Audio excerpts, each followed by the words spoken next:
Lagu jualan gorengan sosis goreng gitu dulu. Sosis goreng? Iya, makanya dulu sempat punya julukan di perumahan gua. Itu abang sosis dulu.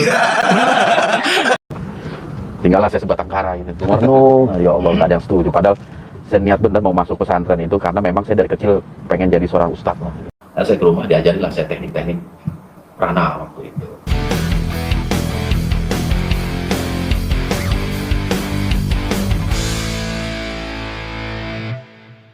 Assalamualaikum warahmatullahi wabarakatuh. Selamat datang di channel Siar di Balik Layar. Di video ini, kita akan membahas tentang perseteruan antara Ustadz Hakim Bawazir dengan pesulap merah. Sebelum kita memutuskan kepada siapa kita berpihak, yuk kita simak perjalanan hidup beliau-beliau. Mari kita simak cerita dari pesulap merah. Awal itu jadi apa sebenarnya? Cita-cita awal dulu pas SD jadi dokter hewan. Sebenarnya gini loh, sebelum dokter hewan malah gue cita-cita utamanya pengen jadi Spiderman. Sering karena dulu kan ojek online kan, jadi dari pagi ke pagi ya makannya di warkop dan warteg. Hah, lu ojek online? Iya, 3 tahun dulu. Serius lu? Iya. Karena ojek online dulu setiap hari Kamis libur untuk syuting, Jumat upload gitu pokoknya. Jadi emang ngegunain 2 hari dalam seminggu untuk ngurus YouTube dulu. Karena dari sebelum ojek online malah gue jualan gorengan sosis goreng gitu dulu. Sosis goreng? Iya, makanya dulu sempat punya julukan di perumahan gue. Itu abang sosis dulu. Mungkin waktu aja awal-awal pesulap merah naik yang viral pertama kali yang difitnah menghina pencaksilat. Iya, Dulu tahu. banyak yang kaget. Oh, ini ternyata abang sosis yang dulu. Tapi berarti banyak banget ya, kayaknya bukan cuma ojek online doang kerjaan lu ya? Banyak banget. Kayak pertama kali sih yang pas masih sekolah itu jadi abang sosis. Terus pas lulus sekolah kan gak mampu kuliah. Akhirnya jadi karyawan di mall lah ada. Jadi nemenin anak kecil gitu di arena bermain. Oh, yang bawa singa itu bukan? Bukan. Ini yang main yang arena bermain yang prosotan. Oh. Yang terus yang naik kayak yang di Iya, itu terbang apa ya namanya ya? Playground kayak gitu. Jadi waktu itu sempat kayak gitu juga, sempat jadi agen asuransi. Terus banyak pokoknya banget kerjaan lu. banyak sebenarnya yang menghasilkan uang aja karena gue jadi tulang punggung keluarga dari umur 17 tahun dulu. 17 tahun itu titik nol total, jadi keluarga bangkrut, bokap bangkrut, terus rumah kejual, pindah ke kontrakan. Nah, dari situ gue biayain semua gitu. Sekarang mari kita simak kisah dan perjalanan hidup dari Ustadz Hakim Bawazir. Semoga kita bisa memetik pelajaran dari kisah hidup beliau-beliau ya. Jadi dulu waktu SMP itu ketika saya kelas 3 SMP itu udah ujian terakhir. Nem juga waktu itu kalau nggak salah udah mau keluar gitu. Dan pilihan sekolah juga udah dipilih lah gitu. Tiba-tiba terletak hati saya tuh kencang bener mau ke pesantren. Kencang bener. Orang tua saya dua-duanya nggak setuju. Abah sama mama nggak setuju. Buat apa kamu ke pesantren? Kamu kan nggak nakal, kamu nggak termasuk anak yang nakal yang bandel sama orang tua gitu. Sempat diomongin begitu. Jadi tahun itu keluarga kita, cuman nggak tahu ke yang lain sih. Jadi pesantren itu tempat orang buang anak-anak nakal, ditaruh di pesantren gitu. Sampai saya curhat sama guru SMP saya waktu itu. Di zaman saya itu ada guru BP, bagian BP itu ya, konseling, namanya Pak Ujang gitu. Ya, nonton nggak Pak Ujang ini? Saya pernah curhat, Pak Ujang, aduh, saya sebenarnya mau masuk pesantren gitu. Karena saya memang alhamdulillah ranking terus dulu tuh. Gitu. Sampai guru matematik saya juga sempat ngomong, aduh kamu kenapa baru sekarang ngomong, dia bilang begitu. Karena kamu kemungkinan masuknya sekolah favorit SMA gitu loh. Karena pas keluar NEM itu NEM saya bagus waktu itu, DMA-nya bagus. Jadi sayang, bangku itu seharusnya kalau kamu dari awal itu bisa dialihkan ke teman kamu yang lain gitu. Terus saya gitu. Kayaknya saya nggak putus asa waktu itu. Saya ngomong ke kakek saya, tetep nggak izinin. Nggak boleh juga, nggak diizinin.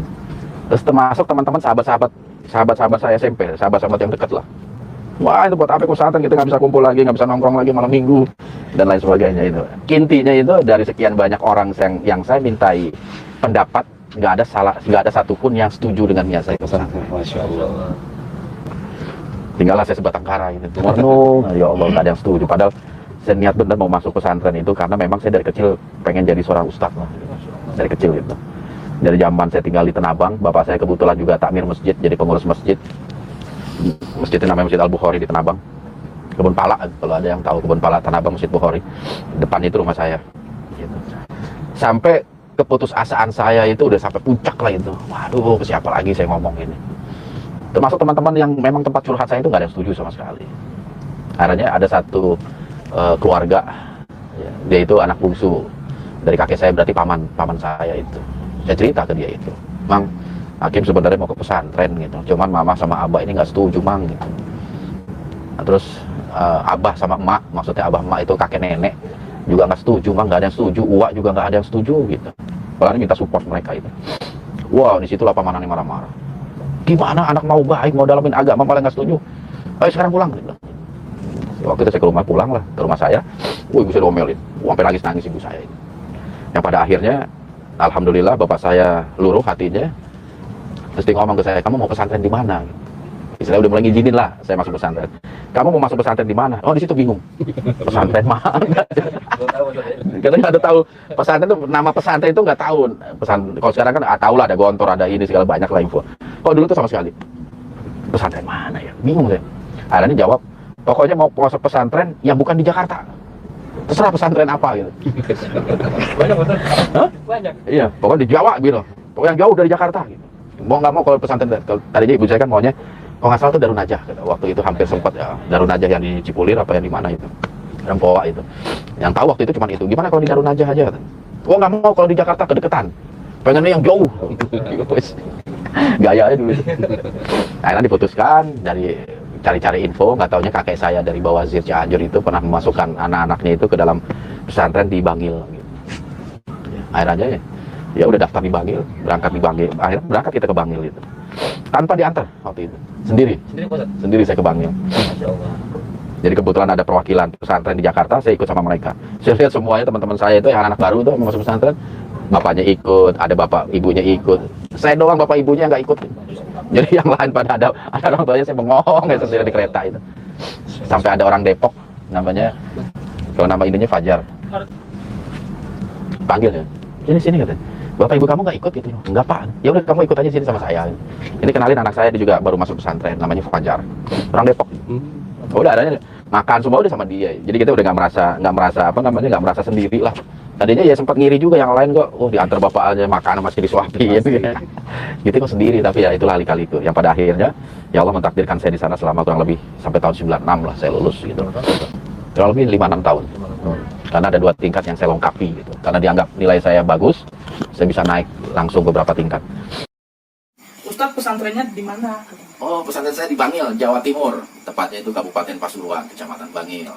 Tahun 91 sampai 96 saya di sana itu. Kalau mau mondok ya di sana itu, belajar agama, belajar fikih, belajar akidah, belajar hadis, itu di sana. Tapi kalau mau belajar ilmu hikmah, jangan di pondok saya. Iya. Karena pondok saya nggak mengajarkan ilmu hikmah atau ilmu-ilmu dijaya gitu. Orang bisa terbang, orang bisa kebal, nggak dipelajarin. Jadi pesantren saya itu murni mendalami Islam secara kafah gitu. Ya dari ilmu akidahnya, ilmu tafsirnya. Jadi saya banyak pemahaman tentang Islam itu ketika belajar di Bangil. Ya kalau ada orang Ustaz bisa begini pakai apa? Saya pakai prana kalau energi istilahnya. Kalau dunia itu kan ada itu yang saya ping gitu kan. Ya kalau bahasa leluconnya ping gitu. Makhluk mental itu pakai apa? Itu tenaga prana. Prana itu ada sangkut paut dengan cakra, ada perbedaan dengan cakra. Gitu. Dan prana itu insya Allah nggak bertolak belakang dengan Islam selama yang kita pakai yang ada rambu-rambu tertentu sih. Cuman yang saya pelajari itu nggak ada unsur jin, nggak ada unsur syirik gitu. Murid-murid saya pasti tahu itu semua itu, karena cuma belajar nafas.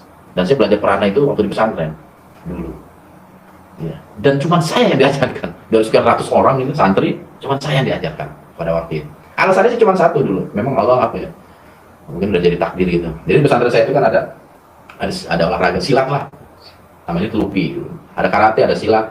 Kalau karate itu funakoshi gitu. Cuma saya nggak masuk karate karena terlalu keras gitu. Saya lebih senang kepada seni lah gitu. Saya waktu pertama masuk pesantren itu saya waktu daftar gitu, ikut enak latihan malam, kan latihan selalu malam karena siang itu disibukkan dengan belajar pondok. Malam habis sisa aja kak. Entah setelah beberapa minggu masuklah session tanding lah gitu, TC. Ambil sama ustadznya, ini coba lawan ini gitu. Jangan ustadz pakai kacamata. Ih, lepas lah kacamatamu katanya. Nggak bisa lihat, saya bisa mukul. Kalau kacamata dilepas, saya bilang begitu. Ya ada, saya dipukul gitu. Waduh, kata dia repot. Ya udah kamu belajar jurus aja, nggak usah tanding gitu. Karena memang niat saya itu hanya olahraga dan ya minimal nguatin mental lah gitu. Nguatin mental, tidak agak berani gitu lah dulu. Akhirnya apa?